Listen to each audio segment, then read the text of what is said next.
아멘. 오늘 예배드리러 오신 여러분들 주의 이름으로 환영합니다. 아멘. 우리 광명교회는 아멘 부대가 이제 존재합니다. 계속 아멘 부대가 좀 확산되기를 바랍니다. 우리 찬양팀에 찬양 감사하고요. 우리 또 김창식 장로님 기도하는데도 목소리가 쉬어 있습니다. 계속 새벽 예배, 수요 예배, 금요 예배, 모든 예배에 가장 적극적으로 참여하셔서 아멘으로 화답해 주셔서 이게 저와 비슷하게 계속 목소리가 쉬어 있는 것 같은데 감사합니다. 자, 오늘 먼저 두 본문을 물론 PPT로 띄워드리겠습니다. 두 본문을 먼저 성경을 찾으면서 보시면 좋겠습니다. 고린도후서 4장 10절 11절 말씀입니다. 고린도후서 4장 10절 11절 말씀입니다. 자, 찾으셨으면 우리 이 두 구절은 같이 한번 합독하겠습니다. 우리가 항상 예수의 죽음을 몸에 짊어짐은 예수의 생명이 또한 우리 몸에 나타나게 하려 함이라.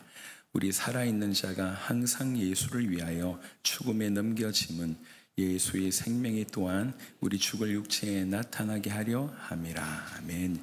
여기 예수의 죽음을 몸에 짊어진다 이런 표현이 있습니다.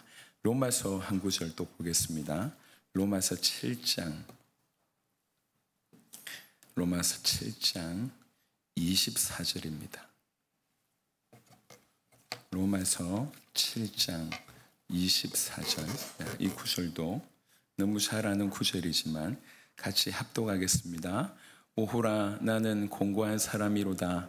이 사망의 몸에서 누가 나를 건져내랴. 아멘. 사실 두 본문이 전혀 다른 각도로 얘기하고 있지만 한 이미지를 생각하면서 이 두 본문을 썼을 거다.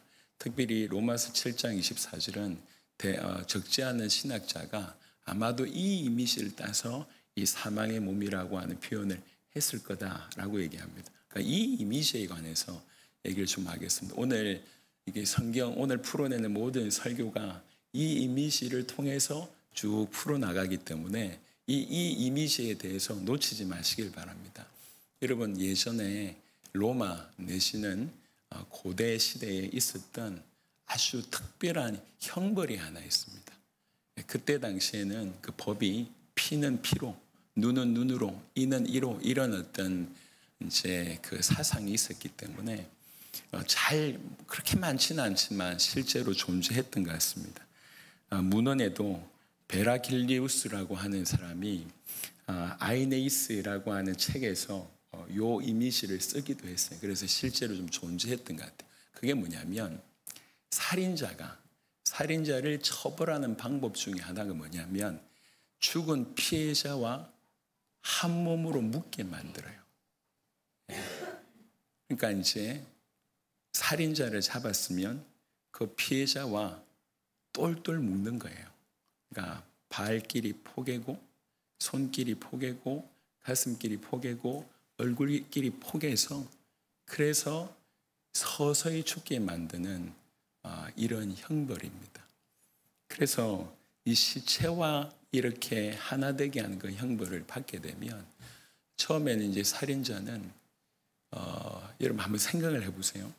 그 딱딱한 몸과 무표정한 얼굴과 그 차가운 몸에 이렇게 자기 몸에 닿았을 때에 그 공포 그리고 그게 이렇게 오픈이 된다고 해요.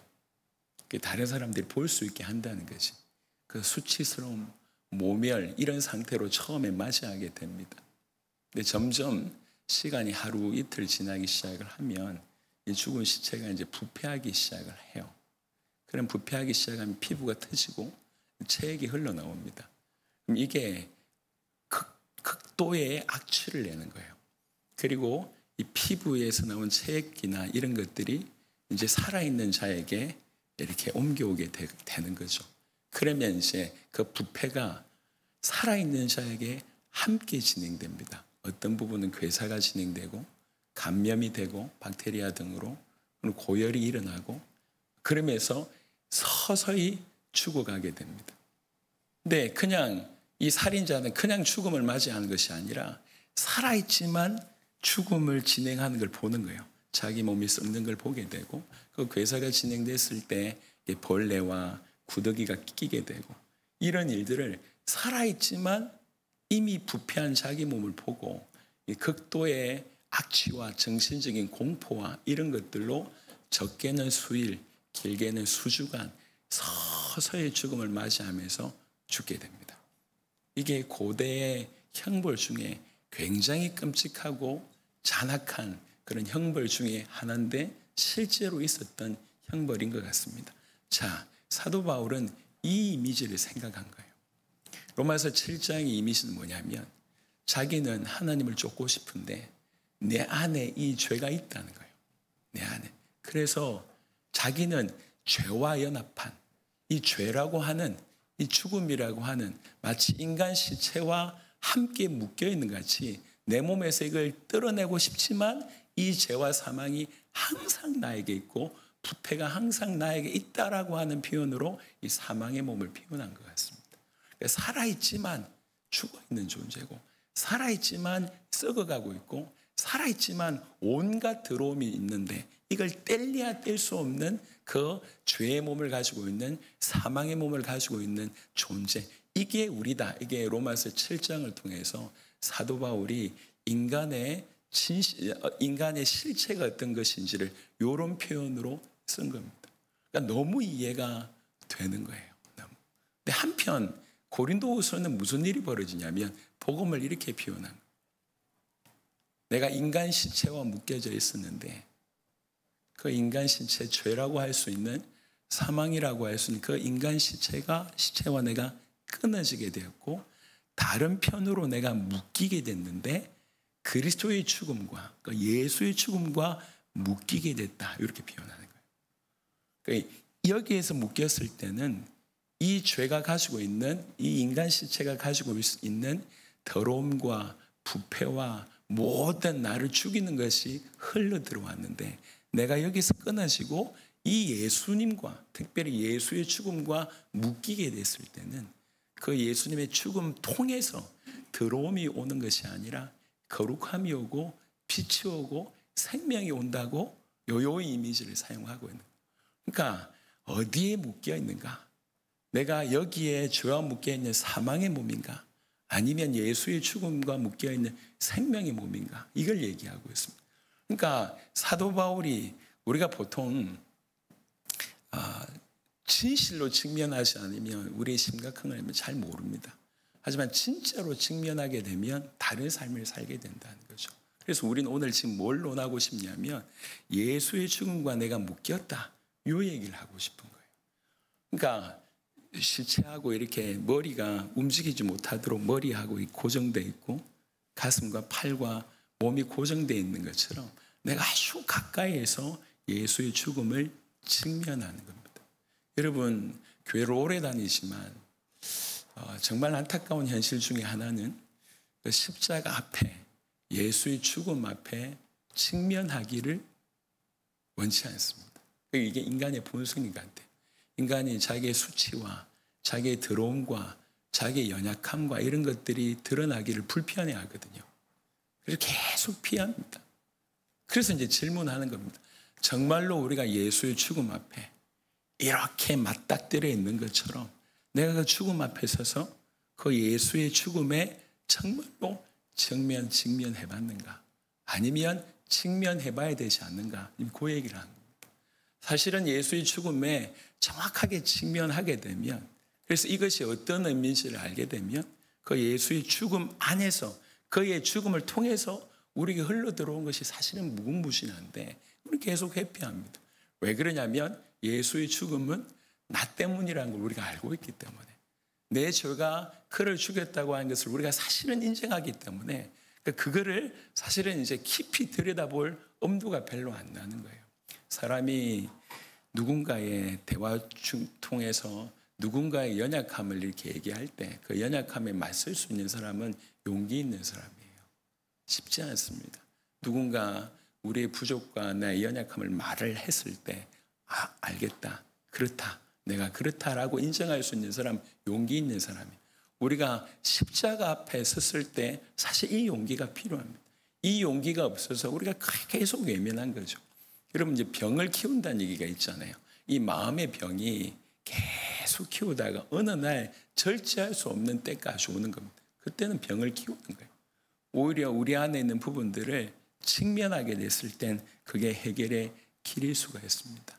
그래서 아까 사망의 몸이라고 표현했던 것처럼 우리가 이제 살인자가 피해자와 이렇게 묶인다고 얘기할 때 사실 우리가 예수의 죽음과 묶이는 것도 그렇습니다. 왜 그러냐면 예수님을 우리가 죽였거든요. 그래 같이 묶여 있는 거예요. 그래서 나를 위해서 죽으신 이 죽음 앞에 내가 목도하면서 이게 도대체 뭔가? 이것을 깊이 직면하면 그 죽음 앞에 서서 그 죽음을 고개 돌리지 않고 피하지 않고 똑바로 마주서서 그 예수의 죽음 앞에 깊이 직면하게 됐을 때 이전에 없던 그 죽음이 몰고 오는 예수의 죽음이 몰고 오는 그 엄청난 은혜들이 우리를 통과하게 됩니다. 그게 진정한 변화의 실마리가 아닌가 이 생각을 하게 됩니다. 그래서 우리가 예수의 죽음 앞에 오늘 이 시간 짧은 시간이지만 한번 딱 서보는 그런 은혜가 있었으면 좋겠습니다.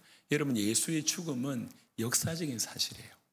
기독교는 신화와 상징이 아니에요. 기독교는 역사적인 사실 위에 뿌리 내리고 있습니다. 그러니까 역사성을 배제한다고 하면 기독교일 수가 없습니다. 기독교는 철저하게 역사성에 뿌리 내린 계시 종교입니다. 신화와 상징이 아닙니다. 우리는 신화와 상징으로 받아들인 게 경우가 많은데 아닙니다. 예수님이 이 땅에 오셔서 십자가에 죽으신 것은 역사적인 사실이고 그 사실 앞에서만 은혜가 실제가 됩니다. 아타나시우스라고 하는 초대 교부는 뭐라고 얘기하고 있냐면 십자가는 역사 한가운데 박힌 사건이다. 그리고 그 영향은 우주 전체가 그 영향 아래에 있다라고 십자가를 평가했습니다. 그래서 십자가는 그냥 불신자도 알고 있는 그런 수준이 아니라 역사적인 사실 정확한 그것의 의미를 깨닫고 그 안에서 우리가 좀 지켜봐야 되겠다 얘기할 수 있습니다. 여러분, 우리가 십자가 앞에 정확하게 서지 않으면 우리 보통 대부분의 사람들이 경험하고 있는 이런 모습으로 삽니다. 왜 그러면 십자가를 직면하지 않으면 자기 죄가 그렇게 심각하게 여겨지지 않거든요. 죄가 가벼워집니다. 그러면 죄가 가벼우시면 무슨 일이 일어나냐면 은혜는 값싼 은혜가 되는 거예요. 죄가 가벼우시면 은혜는 값싼 은혜가 되고 그러면 그런 사람의 신앙은 힘이 없어요. 십자가 앞에 섰을 때 죄가 얼마나 심각한지를 우리가 알게 되고 십자가 앞에 섰을 때 은혜가 얼마나 큰지 알게 되고 그럴 때에 진실로 힘 있는 신앙생활을 하게 됩니다. 그래서 지금 우리 다 함께 예수의 죽음 앞에 한번 직면해 보십시다. 짧게 한번 생각해 보십시다. 그 예수의 죽음은 우리에게 이런 얘기를 합니다. 너희가 나를 얼마나 망가뜨렸는지 봐라. 너희 죄가 얼마나 심각한지 봐라. 이게 예수의 죽음이 그냥 노골적으로 우리에게 하고 있는 얘기입니다. 여러분, 예수의 죽음은 제일 중요한 것은 내 죄가 얼마나 심각한 건지 그대로 보여줍니다. 우리는 이 글을 받아들이기 힘들어요. 이게 싫어요. 내가 그렇게 큰 죄인이라고 하는 사실, 내 죄가 그를 죽였다고 하는 사실 우리는 받아들이기 싫어합니다. 근데 그래서 보통의 사람들은 이걸 부인하고 싶어서 방어 기제가 발달해서 다른 사람들과 비교합니다. 내가 쟤보다 괜찮은데 라고 얘기하면서 위로받습니다. 자기 죄가 얼마나 심각한 건지에 대해서 인정하지 않으려고 합니다. 보통의 병원 가서 좀 심각한 병에 진단을 받았을 때 좀 나타나는 특이점 중에 하나가 처음에는 부인하는 모습으로 간대요. 말기암이다. 살 날이 얼마 안 남았다라고 얘기하면 항상 몇 가지 과정을 겪는데 대부분의 환자들이 처음에는 이걸 부인하려고 한대요. 오진일 거다.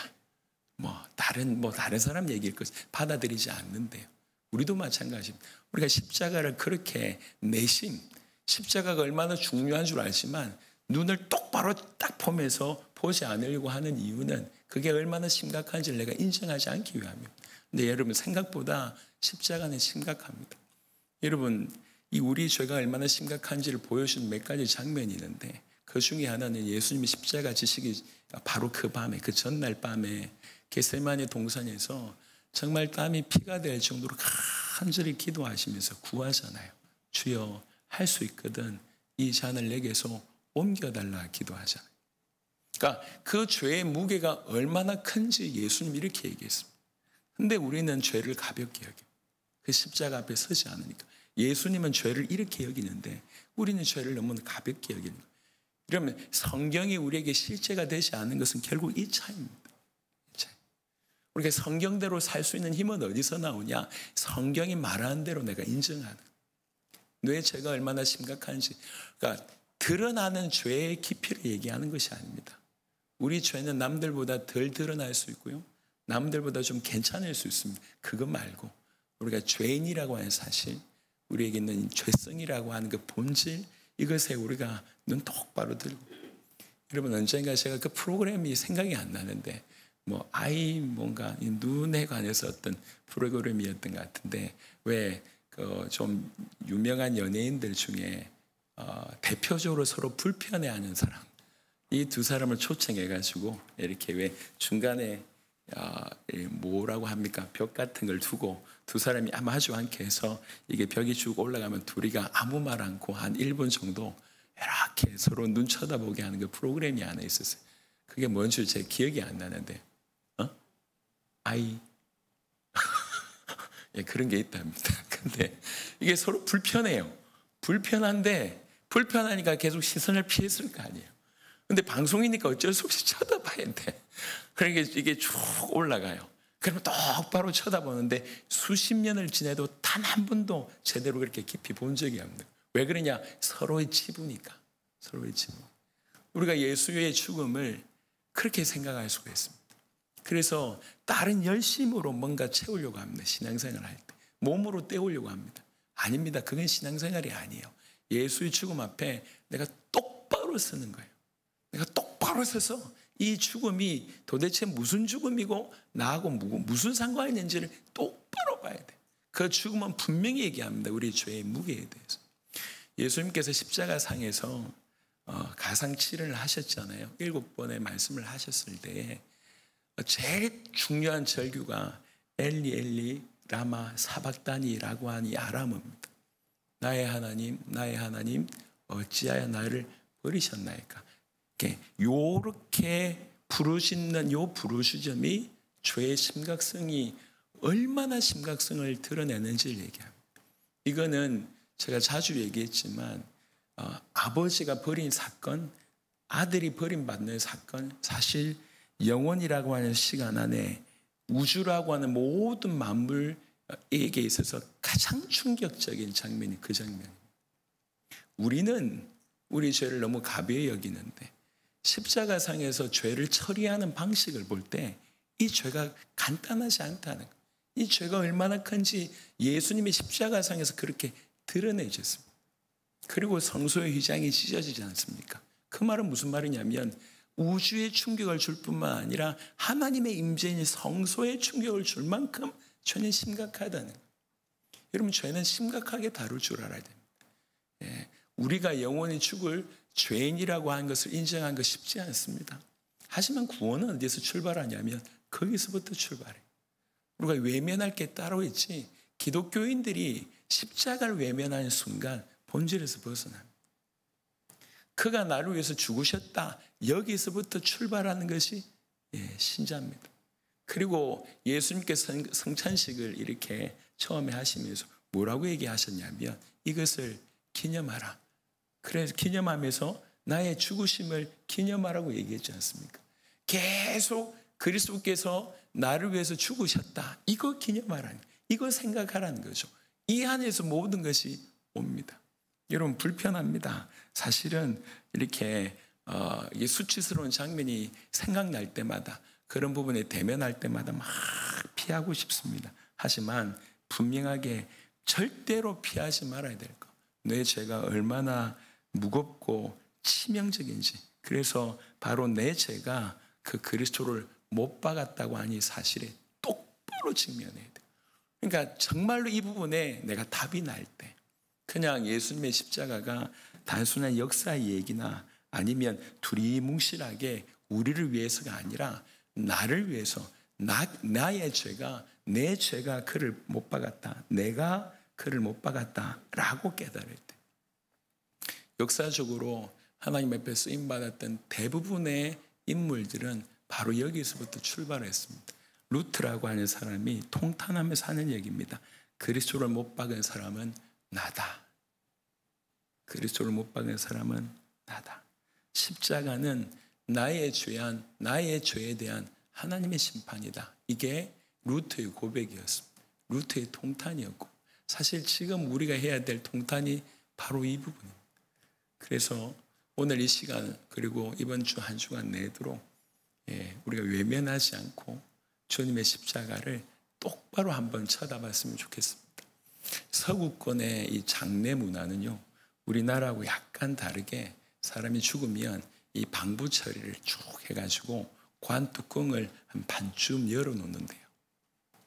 그럼 장례식을 하면 사람들이 와서 그 관 뚜껑 안에 있는 이렇게 사람을 보는 거예요. 그래서 우리는 보통 우리식의 장례는 가가지고 이렇게 뭐 촛불을 뭐 이렇게 하든지 향을 피우든지 이렇게 꽃을 들이 헌화를 하든지 하잖아요. 근데 서구식의 장례는 그 얼굴 보면서 얘기하는 거예요. 고마웠다. 아니면 어땠다. 과거의 추억에 대한 얘기를 하고 그 죽음을 똑바로 보면서 당신이 나에게 무슨 은혜를 줬고 무슨 사랑을 베풀었고 우리 사이에 무슨 얘기가 있는지를. 그래서 이게 적지 않은 시간 동안 이런 시간을 갖는데 정식적인 장례식이 치러지기 전에 수일 동안 이런 시간을 갖는다. 그래서 죽음을 목도하고 인정하면서 그간에 우리가 이렇게 지나간 세월 동안 이런 얘기들을 쭉 한대요. 저는 굉장히 낯설 것 같아요. 만약에 그런 장례식을 치른다 우리 모두가 낯설 것 같습니다. 한국 사람들. 근데 한편으로는 이미 죽음에 있는 사람을 직면하면서 그 사람을 인정하고 또 지나갔던 부분들 또 그 사람과의 약속을 앞으로 지키겠다고 하는 이런 고백들은 굉장히 실제로 유익할 것 같습니다. 실제로 우리가 예수님의 죽음 앞에도 이런 일이 벌어져야 돼요. 아까 이 시체와 연결되어 있는 그 형벌에서 시체와 연결됐을 때는 그 들어온 것들이 이렇게 흘러온다고 얘기했잖아요. 그래서 결국 자기가 죽인 사람 때문에 결국 죽는 이런 아이러니가 사실은 벌어지는데 여러분 십자가와 이렇게 연결되어 있으면 내가 예수의 죽음과 연결되어 있으면 그리고 그 죽음에 똑바로 목격하기 시작하고 그 죽음이 나의 죽음 때문이라고 하는 사실을 정말 깨닫기 시작하면 그 예수의 죽음을 통해서 우리에게 흘러 들어옵니다. 그 중에 하나가 조금 전에 얘기했던 우리 죄에 대한 완벽한 처리가 일어나는 거예요. 우리가 받아야 될 죄값, 우리가 받아야 될 심판, 우리가 죽어야 될 그 죽음을 바로 그 그리스도께서 해결하셨다는 겁니다. 예수님의 십자가상에서 내가 받아야 될 죽음의 심판이 이미 집행되었다. 이게 법적인 거예요. 내가 죽어야 되는데 그분이 대신 그 자리에 서셔서 죽으셨잖아요. 그러니까 땅땅땅 형벌이 선고되고 그 형벌이 집행이 된 거예요. 끝났다는 것이. 그분이 이미 집행을 받으셨어요.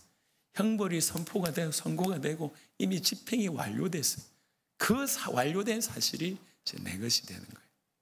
그리고 예수님의 지금 죽음에 우리가 똑바로 서 있다 보면 우리가 원래는 죄 아래에 있었고 사단의 권세 아래에 있었고 사망의 권세 아래에 있었습니다. 죄가 왕이고 사망이 왕이고 사단이 왕이었습니다. 그 아래 묶여 있었다고. 그러니까 예수의 죽음과 연합되면 무슨 일이 벌어지냐면 거기서 해방받는 일이 벌어져요. 더 이상 죄와 연합된 죄에 노예된 신분이 깨집니다. 여러분 이건 굉장히 중요합니다. 여러분 죄의 지배 아래 우리가 벗어났지만 죄의 공격은 있습니다. 이런 유혹은 있습니다. 하지만 분명한 것은 유혹은 있지만 공격은 있지만 분명하게 이 권세 아래 있다고 하는 이 관계는 깨어졌다는 거예요. 그러니까 더 이상 죄는 나를 지배할 수가 없는 상태가 된 것입니다. 그것이 예수님의 죽음이 내 것이 되었을 때의 모습입니다. 로마서 6장을 잠시 보겠습니다. 로마서 6장, 죽음에 관한 굉장히 중요한 설명인데요. 로마서 6장 3절과 5절 요 이미지를 생각하시면서 한번 보시길 바랍니다. 로마서 6장 3절부터 5절 우리 다 같이 합독하겠습니다. 무릇 그리스도 예수와 합하여 세례를 받은 우리는 그의 죽으심과 합하여 세례를 받은 줄을 알지 못하느냐. 그러므로 우리가 그의 죽으심과 합하여 세례를 받음으로 그와 함께 장사되었나니 이는 아버지의 영광으로 말미암아 그리스도를 죽은 자 가운데서 살리심과 같이 우리로 또한 새 생명 가운데서 행하게 하려 함이라. 만일 우리가 그의 죽으심과 같은 모양으로 연합한 자가 되었으면 또한 그의 부활과 같은 모양으로 연합한 자도 되리라. 이 연합하다라고 하는 의미는 같이 결박되다 이런 의미입니다. 그러니까 그 살인자가 피해자와 결박되어 있던 그 시체 결박 형벌되었던 우리가 그 사망의 몸에서 해방되어서 그리스도와 연합되는 예수의 죽음과 연합되는 예수의 죽음과 결박되는 일이 벌어졌어요. 그러니까 나중에 결론적으로 좀 얘기를 하겠지만 우리는 예수의 죽음과 뗄래야 뗄 수 없는 신분입니다. 우리는 예수님 빼고는 규정할 수 없는 존재입니다. 예수의 죽으심과 뗄래야 뗄 수 없는 상태가 정체성이 그렇고 상태가 그렇고 삶의 방법이 그렇습니다. 우리는 예수의 죽음과 절대로 이렇게 분리해서 뭔가를 할 수 없는 존재가 돼버렸어요. 그게 구원받은 자다라고 얘기합니다. 이거는 그냥 천국행 티켓을 얻었다는 얘기가 아니에요. 구원받았다는 얘기는 똘똘 묶였다는 거예요. 예수님과 묶였다는 거예요. 무엇보다도 예수의 죽음과 똘똘 묶였다는 거예요. 그래서 사도 바울은 표현합니다. 내가 예수의 죽음을 짊어진다. 이 표현이에요. 그러니까 우리는 예수와 무관하게 우리의 정체성을 논할 수도 없고 예수에 무관하게 우리의 삶을 뭔가 얘기할 수가 없어요.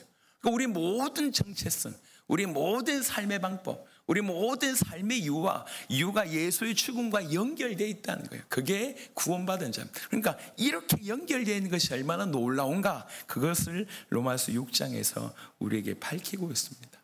우리 주님이 그 주님의 죽으심이 우리에게 그대로 이렇게 생명으로 하나님께서 흘러들어오게 하셨습니다. 그것이 성경이 얘기하고 있는 부분입니다. 예수의 죽음을 우리가 똑똑히 목격하고 똑똑히 예수의 죽음을 직면하게 됐을 때 제일 먼저는 우리의 죄의 실체를 보게 되고 두 번째는 그 죄로 말미암아 우리를 해결하신 모든 대속의 은혜를 명확하게 깨닫게 됩니다. 지난 주간에도 이 얘기 말씀드렸습니다. 예수의 죽음이 그분과 이렇게 죽음으로 연결되어 있을 때 그분의 거룩이 흘러 들어오고 그분의 빛이 들어오면서 무슨 일이 우리에게 벌어지냐면 우리 옛사람이 죽는 일이 벌어집니다. 실제로 종결되는 일이 벌어집니다.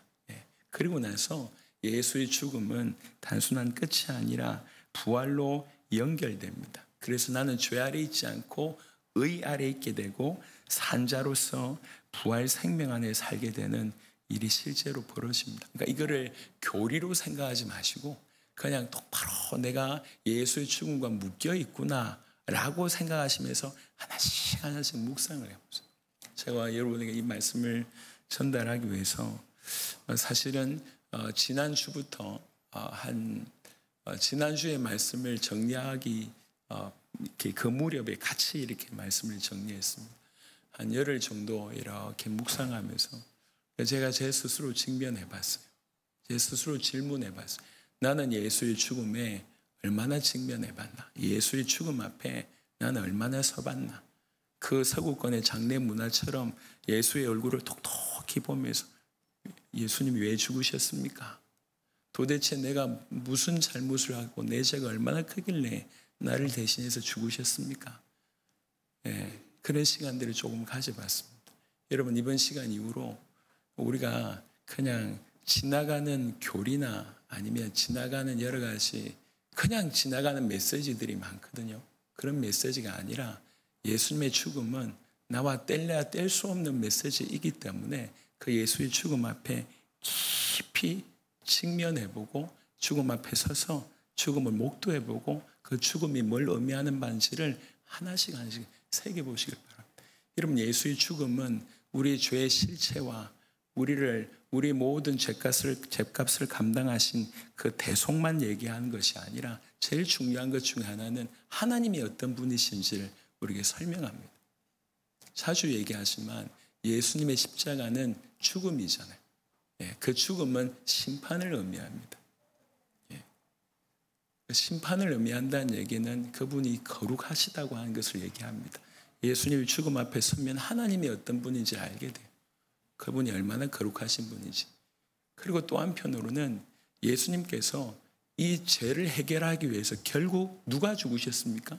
자신이 죽으셨거든요. 이게 하나님의 사랑입니다. 그리고 그냥 갑작스럽게 그런 마음이 어느 날 갑자기 통해서 하신 게 아니에요. 이 일을 하시겠다라고 선포하고 꾸준히 그 일을 진행하시다가 하나님의 때에 이 일을 하셨습니다. 그걸 주권적으로 하셨고 신실하게 하셨습니다. 그리고 이 일을 하신 사랑이라고 하는 표현으로 대변되시면 이 안에 뭐가 있냐면 우리를 향한 애타는 불 끄는 마음이 있다고. 이걸 긍휼이라고 얘기합니다.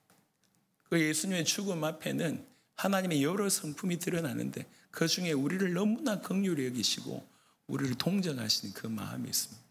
무엇보다도 하나님의 선하심이 그 십자가의 죽음 앞에 있습니다. 여러분들이 한번 찾아보세요. 그 십자가의 죽음 앞에 하나님의 성품, 도대체 하나님이 왜 이러시는가? 왜 이러셔야 하는가? 도대체 하나님은 어떤 분이신가? 그 하나님이 나에게 왜 이러시는가? 그렇게 한번 질문해 보시면 수많은 하나님의 성품을 여러분들이 하나씩 깨닫게 됩니다. 어떻게 이럴 수 있는가? 여러분, 성경은, 여러분, 십자가는요, 새벽 예배 때도 말씀드렸지만 잔혹한 아버지와 자비로운 아들의 구도가 아닙니다. 우리 자칫 이렇게 알고 있는 그런 구도가 아니에요. 하나님은 거룩하신 하나님이시면서 사랑의 하나님이십니다. 아들을 죽게 보내신 분이 아버지십니다. 그분은 사랑으로 보내셨고 아들은 자원하는 마음으로 오셨고 아들이 자기 몸을 드리는데 주의 성령의 역사함으로 말미암아 그 일을 이루신 겁니다. 삼위 하나님의 협력적인 사랑이 아니면 이 십자가는 드러날 수가 없어요. 그러니까 이런 오해는 여러분들이 안 하셨으면 좋겠습니다. 여튼 간에 예수님의 죽음 앞에 서서 우리의 인생 문제를 가지고 예수님께 가져갈 때는 많습니다. 이건 우리가 오랫동안 해왔던 일이에요. 누가 가르쳐 주지 않았는데도 불구하고 우리가 하나님께 갈 때는 항상 우리 문제 때문에 어떻게든 그거 해결하려고 가는 이 신앙생활을 계속 해왔습니다. 이게 나쁘지는 않은데요. 이게 전부는 아닙니다. 그래서 잠시 내려놓고 늘 얘기하지만 도대체 내가 믿는 예수님이 누군지, 그 예수님이 나에게 무슨 일을 하셨는지. 제가 시종일관 사실 주일날 한 번 예배 드리신 분들이 많잖아요. 시종일관 어떻게든 삶의 얘기보다는 복음에 대한 얘기를 어떻게든 전달하려고 발버둥 치고 있습니다. 저는 여전히 그런 생각을 하고 있어요. 삶에 대한 타치를 한다고 하면 이 삶의 문제가 얼마나 많습니까? 삶의 문제 다루다가 복음을 잃어버리는 경향들이 적지 않아 있습니다.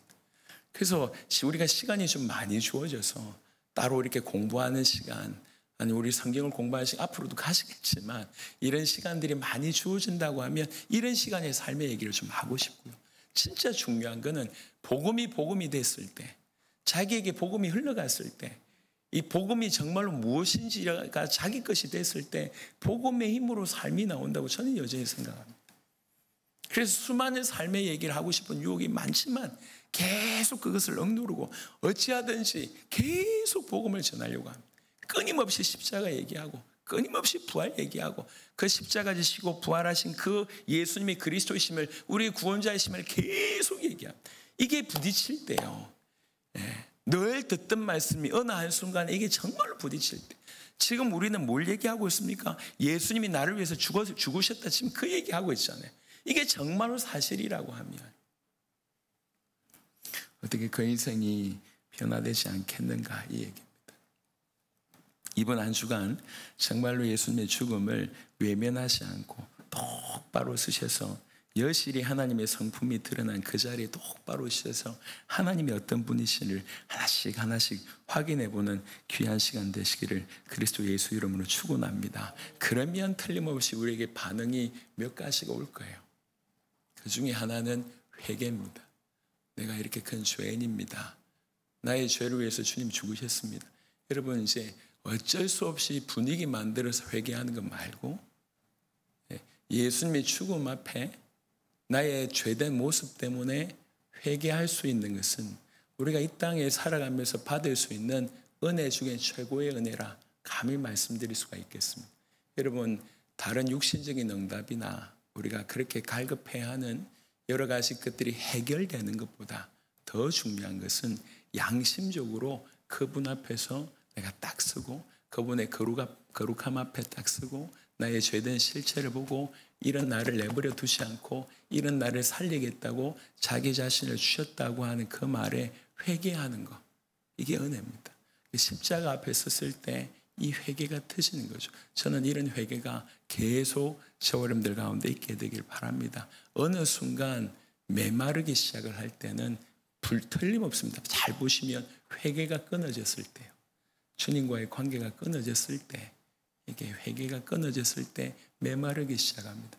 다른 말로 오늘 우리 찬양할 때에 그 예수님의 피로 이룬 그 샘물에 관한 찬양을 했지 않습니까? 참 깊고 넓다고 얘기하잖아요.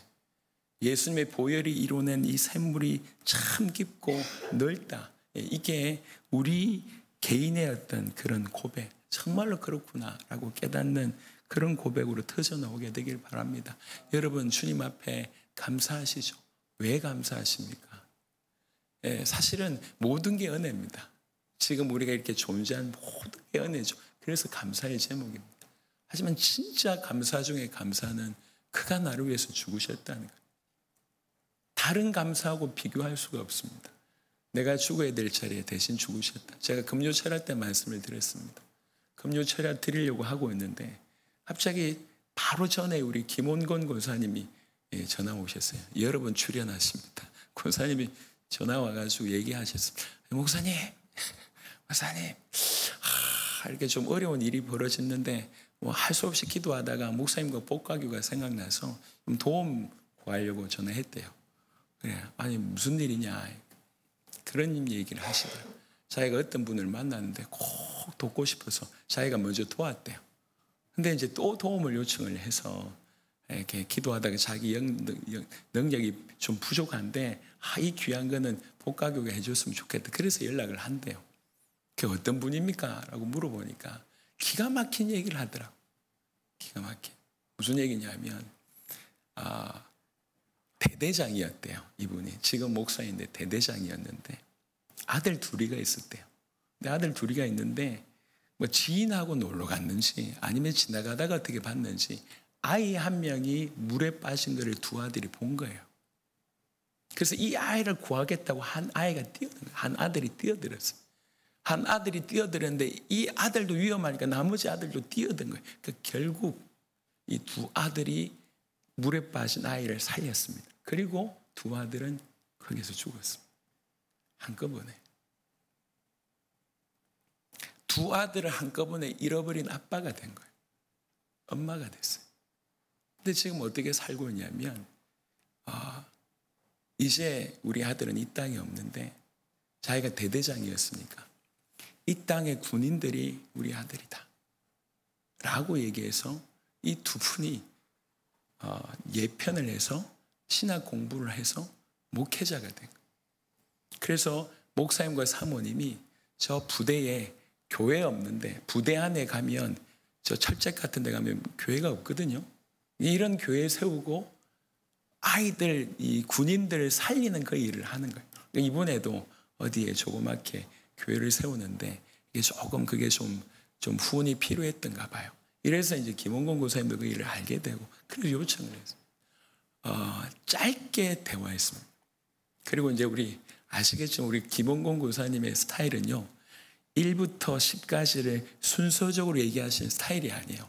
뜨문뜨문 얘기해요. 1, 3, 5 뭐 이렇게 얘기해요. 그러니까 내가 그 모든 상황을 알고 있는 것처럼 얘기하시는 분이세요. 그래서 가끔 대화할 때마다 잘 모르겠어요. 그런데 그런 식으로 대화하는데도 그냥 가슴이 먹먹해지더라고요. 제가 아들이 2명 있습니다. 아들이 2명 있는데 그 2 아이를 한꺼번에 만약에 잃게 됐다. 나 어떻게 살 수 있을까? 나는 저렇게 살 수 있을까? 감정이입이 되는 거예요. 나는 저렇게 살 수 있을까? 또 한편으로는 도대체 저분은 무슨 은혜를 받았길래 2 아들을 그렇게 잃었으면, 여러분 적지 않은 사람들은 당장 원망합니다. 내가 하나님을 섬겼는데 이럴 수 있습니까? 아니 하나님을 섬겼는데 이게 말이 됩니까? 그래서 실제로 제가 알고 있는 분 중에도 아이를 갑자기 잃어서 신앙생활 거의 못하고 있는 분도 계세요. 저 인간적으로 생각할 때 충분히 그럴 수 있다고 생각합니다. 근데 도대체 저분은 무슨 은혜를 받았기 때문에, 그러니까 저는 오늘인가요? 이렇게 어떤 핸드폰을 보면 뭔가 이렇게 영상이나 사진이 많이 뜨잖아요. 어떤 한 아버지가 3년 동안에 한 장 한 장 사진을 하나 찍은 거예요. 그 사진 3장이 올라왔어요. 한 장은 뭐냐면 자기 딸하고 이렇게 셀카 찍는 것을, 뒤에 딸이 있었어요. 그게 2023년 찍었어요. 그 다음에는 사진을 딱 찍는데 뒤에 보니까 딸의 산소가 있는 거예요. 딸의 산소.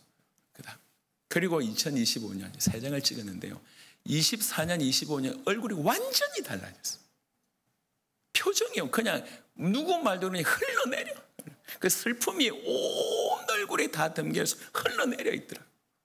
그러니까 눈시울이 빨개져가지고 그 사진을, 그러니까 아이 잃은 아버지의 사진을 3장 딱 보여주는데 그냥 울컥하는 거예요.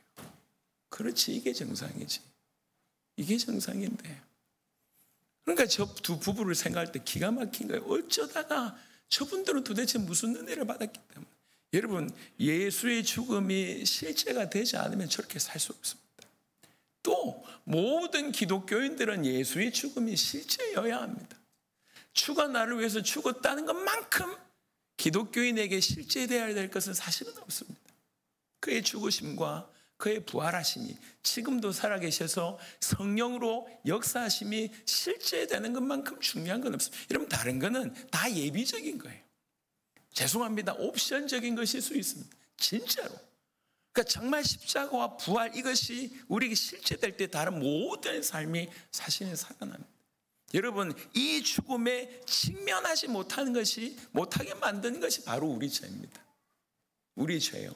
내 좀 괜찮다고 속삭이고 있고, 너 죄 그렇게 크지 않다고 속삭이고 있고, 너 좀 괜찮다고 속삭이고 있는 게 이 죄고, 그것이 사단이 조장하는 바입니다. 그래서 우리는 좀 괜찮은 놈으로, 우리 죄가 크지 않은 것으로, 그래서 은혜도 내가 받은 은혜 좋은데 이렇게 정말 절절하게 이렇게 값비싼 은혜가 아니라 값싼 은혜로 전락시키는 게, 그래서 신앙생활에 그냥 무력하게 살게끔 만드는 것이 그 요소들입니다. 그래서 오늘 우리는 다시 말씀드립니다. 십자가 앞에 직면해야 돼. 머리끼리 묶여 있어가지고 내가 돌릴 수 없을 정도로 딱 그분에게만 집중할 수 있는 그런 은혜가 정말 우리에게 필요합니다.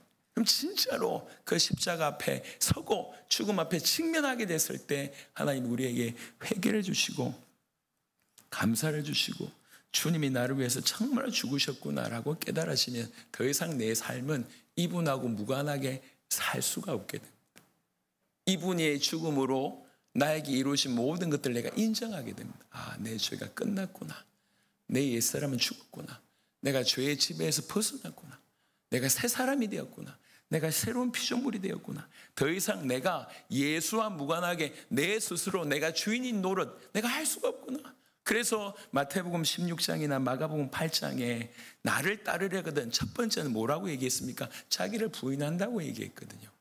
더 이상 내가 주인 되지 않는 삶, 내 뜻이 중요하고 내 영광을 위해서 살고, 이게 아니라 하나님의 뜻을 위하여, 하나님의 영광을 위하여, 내 편안함이 아니라 복음 때문에 헌신하는 삶을 살아가게 됩니다.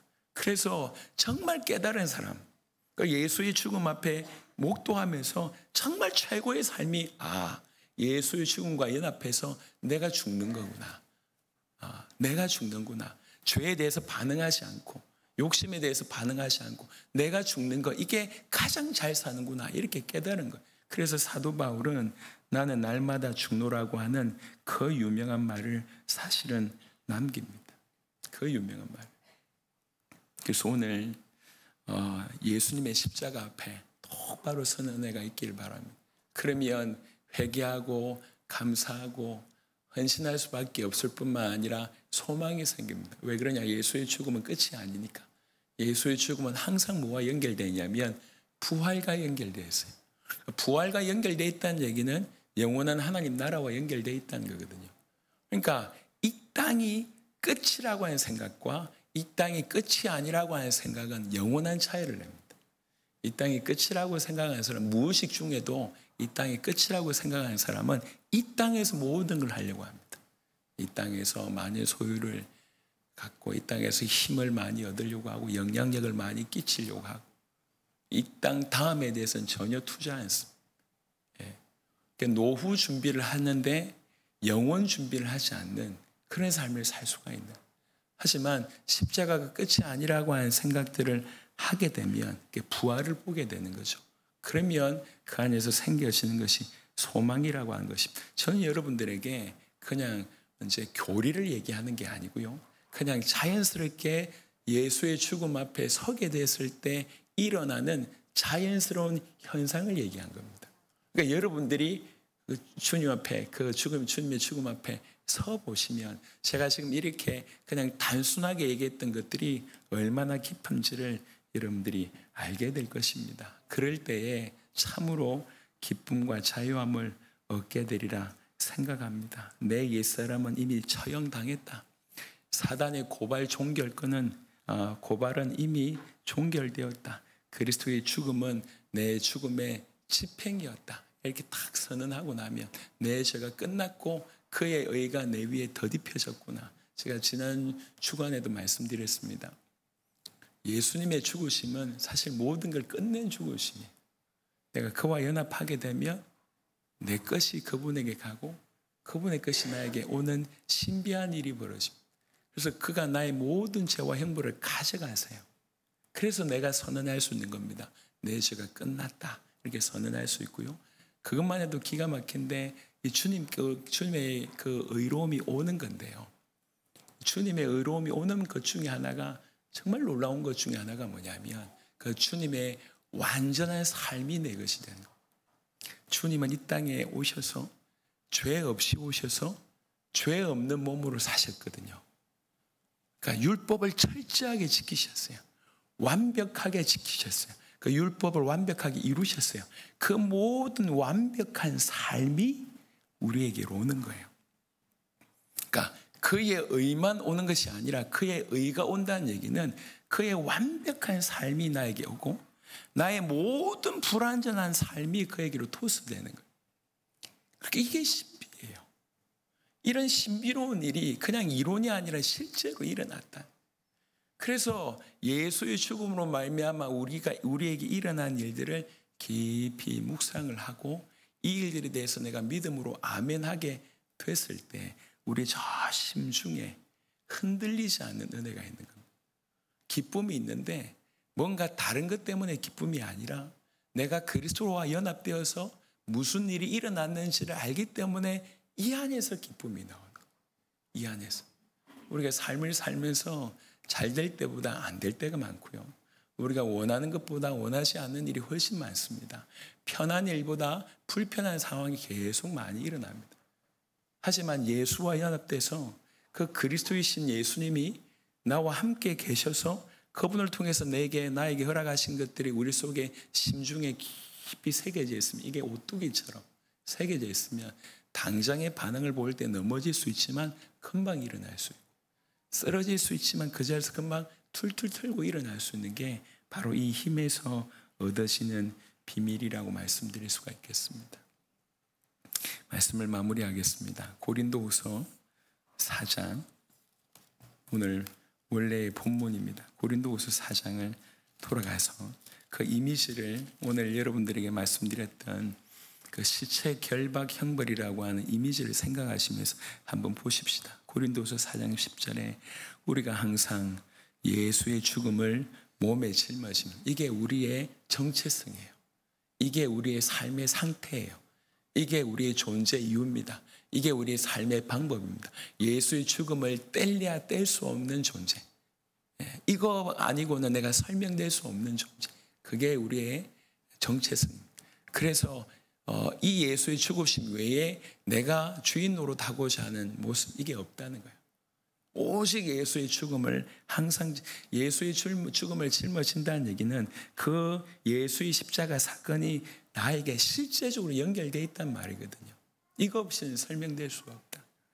예수의 죽음을 몸에 짊어짐은 예수의 생명이 또한 우리 몸에 나타나게 하려 함이라. 여러분, 굉장히 굉장한 반전입니다.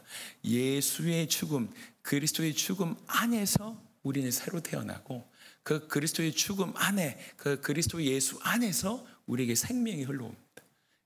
영원한 것이 흘러 들어온다는 것. 이거는 기가 막힌 성경적인 반전이 우리에게 일어난 겁니다. 그래서 예수의 죽음을 몸에 짊어지면 예수의 생명이 우리 몸에 나타나게 하려 합니다. 실제적으로 일어나는 일이에요. 내가 항상 예수의 십자가를 붙들고 살면 우리를 통해서 예수의 이름이 선포되고 예수 이름이 전달되고 예수의 생명이 나타나게 되었습니다. 우리 살아있는 자가 항상 예수를 위하여 죽음에 넘겨지면 예수의 생명이 또한 우리 죽을 육체에 나타나게 하려 함이라. 주님이 우리를 살리신 방법이 죽음이라고 하는 방법으로 우리를 살려내셨습니다. 하늘의 밀알이 썩어져서 그래야지 많은 열매가 맺는 것처럼 예수님이 우리를 살린 방법이 죽음이라고 하는 방법. 그래서 그와 연합된 우리가 또 그와 함께 사람을 살리기 위해서, 하나님의 뜻을 이루기 위해서 죽음에 넘겨지는 거죠. 죽음으로 살리는 일을 한다는 거예요. 그러니까 이게 예수의 죽음을 체험하지 않는 사람이 이런 삶을 살겠습니까? 절대로 못 삽니다. 경쟁하고 치열하게 내가 생존하려면 누군가를 죽여야지 내가 사는, 그게 세상의 이치 아니에요. 그게 경쟁의 문화 속에 일어나지 않습니까? 근데 이런 세계 속에서 네가 죽어라 라고 얘기하는 것은 이게 이치에 맞지 않는 거죠. 그래서 사실 우리가 다 두렵습니다. 결국 이렇게 살지 않으려고 아둥바둥 거리잖아요. 우리가 왜 이렇게 아둥바둥 거리면서 돈을 모으고 합니까? 죽고 싶지 않아서 그렇거든요. 근데 우리 주님 뭐라고 얘기하냐면 죽으면서 한다고 얘기하는 거예요. 이게 이론적으로나 우리 심정적으로 이게 다가오지 않습니다. 근데 주님의 죽으심, 그의 죽으심으로 나를 살렸다고 하는 것을 정말로 목도하고 직면해서 이게 우리에게 비밀이 되면, 아, 그가 죽어서 내가 살아났구나. 그와 함께 연합해서 우리가 함께 죽는다고 하면 우리를 통해서 주님의 뜻이 드러나고, 이 표현으로 얘기하자면 예수의 생명이 드러나겠구나. 아멘하게 되는 거예요. 그럼 그런 삶을 살게 되는 거예요. 억울한데 억울해지고, 힘든데 힘들어지고, 자존심 상하는데 더 자존심 상하고, 이럴 수 있다는 거예요. 왜 그러냐? 예수와 연결되어 있기 때문에. 예수님이 먼저 당신의 죽음으로 나를 살리셨기 때문에. 이것이 예수의 길이라고 내가 믿기 때문에. 여러분, 이런 결론은 분명히 말씀드립니다. 이런 결론은 예수의 죽음이 내 것이 되지 않으면 절대로 살 수가 없습니다. 이런 삶을 살 수가 없어요. 이런 삶의 형태가 나타나지 않습니다. 이런 삶의 방식이 나오지 않습니다. 하지만 예수의 죽음이 정말로 내 것이라고 하면, 그와 연합되어서 내가 그분을 따라간다고 하면 우리는 오늘 본문처럼 예수를 위하여 죽음에 넘겨지는 삶을 살게 되는 것입니다. 그러면 우리 죽을 육체에 그 예수의 생명이 나타나게 된다, 이렇게 얘기합니다. 오늘은 계속 역설이 일어나는 그런 말씀이었습니다. 그래서 이번 한 주간 주의 죽으심 앞에, 그 십자가 앞에 서게 된 은혜가 있길 바랍니다. 마치 시체와 결박되어 있는 것처럼 예수의 죽음 앞에 우리가 눈을 돌릴 수 없을 정도로 이렇게 얼굴과 얼굴대로 묶여가지고 딴 데 보지 마. 나만 봐. 오직 나만 봐. 너는 나만 봐. 라고 나만 생각해. 나의 죽음을 생각해. 나의 죽음을 짊어지고 살아. 라고 하는 메시지를 받은 것처럼 우리가 살아간다. 미국에 어떤 이렇게 연구조사하시는 분이 발표를 했어요. 미국의 기독교인들. 어디에 삶을 드리는가? 평균적인 기독교인들은 주와 복음을 위해서 시간의 5%를 드린다는 것을 확인하게 됐어요. 수많은 기독교인들이 주와 복음을 위해서 고작 드리는 시간이 5%. 이 안에는 예배가 있고 헌신이 있고 아니면 기타 등등이 있겠죠. 시간의 5%. 시간이 5%뿐만 아니라 삶 또한 그런 것 같습니다. 이게 기독교인의 모습입니다. 이 5% 가지고 95%를 이겨낼 수 있겠습니까? 그렇죠? 이 5% 안에 정말 그냥 시간을 떠나가지고 그 시간의 농도를 따지자면, 그 밀도를 따지자면 또 어떻겠습니까? 오늘날 우리 한국 크리스찬들은 어떨까요? 생각을 많이 하게 됩니다. 그래서 다른 데 눈 돌리지 말고 나는 묶였다. 예수님과 함께 얼굴 똘똘 묶였고 몸이 딱 묶여 있어. 더 이상 다른 데를 볼 수도 없어. 이 죽음이 나를 설명해. 이 죽음으로만 내가 설명이 되고 이 죽음으로만 앞으로 내 모든 삶의 방법이 결정돼.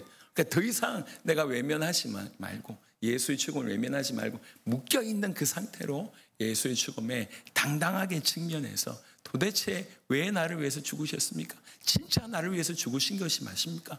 죽으셔서 나를 위해서 무엇을 하셨습니까? 당신의 죽음이 나의 삶에 뭐라고 지시하고 있습니까? 똑바로 물어서 큰 해답을 얻는 시간 되시길 바랍니다.